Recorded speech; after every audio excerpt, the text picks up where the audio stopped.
started a company? Now, how many people in this room want to start a company?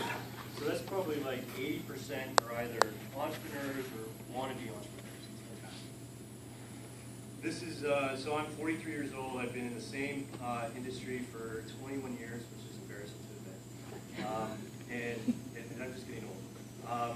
This is the first, like 2 years ago, I just like jumped off the cliff to start a new company. It's the most terrifying thing that I've ever done in my life. And every day I am doing something I've never done in my life. So it's exhilarating. It's like a roller coaster ride. And some of those turns on the roller coaster ride, or your hands are up in the air like woohoo, and some of those you're just like white knuckled on the handle. So there's no way that I would be where I am today had I not had the mentor that came at exactly the right place, the right time, that gave me the right advice on a whole number of subjects. So my view on the startup world is that there's really kind of 4 key ingredients that you have to have. One of them is money.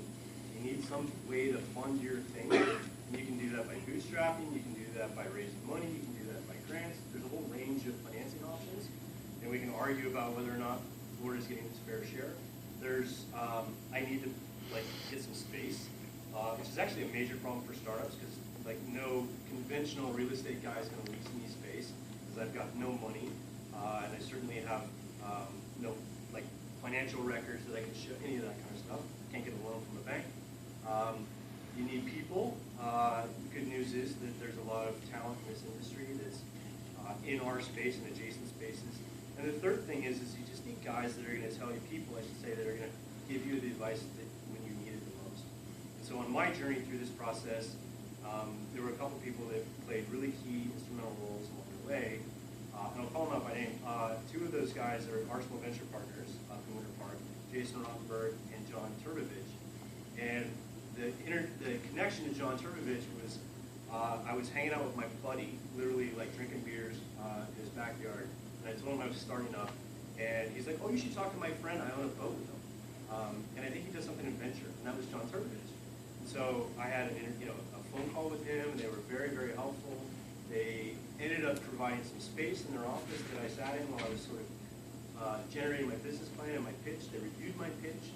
They introduced me to venture capitalists and helped me craft the message.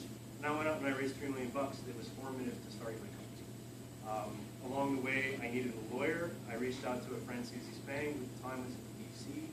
And she referred me to a guy in town that ended up representing us in our financing. That was like I didn't know where to turn. Getting a deal done. This is the most, when you're negotiating a term sheet with a venture capitalist, this is the most unfair competitive advantage you're ever going to find anywhere. The deck is completely stacked against the founder. Because I've done this once in my life, literally raised money twice now. And he's, the guy that I ended up negotiating a deal with, he's 15 years venture capitalist. He's funded literally dozens of companies. So it's a tremendously unfair advantage. It's just getting the advice and guidance through that process was just so important. So one of the things that I love about Orlando and why I choose to be here versus some other city in the U.S. that I could live in is that it's actually a pretty tight community. And I think the things that you were talking about in Austin, I see here, that people are open, their doors are open, they're willing to give advice. It's a relatively small business community, so you're always just one phone call away or one introduction away from somebody that you want to talk to. And so I felt like I've gotten this far along the path through the benefit of people just helping me that I need to pay that back and pay it forward and help whoever I can. So, advice is, free advice particularly, you get what you pay for. So I've got a long way to go to have a successful outcome for my business. But I have, I guess, accumulated a few lessons along the way. I'm always happy to share those with people that are inclined to ask. So I don't know if any of you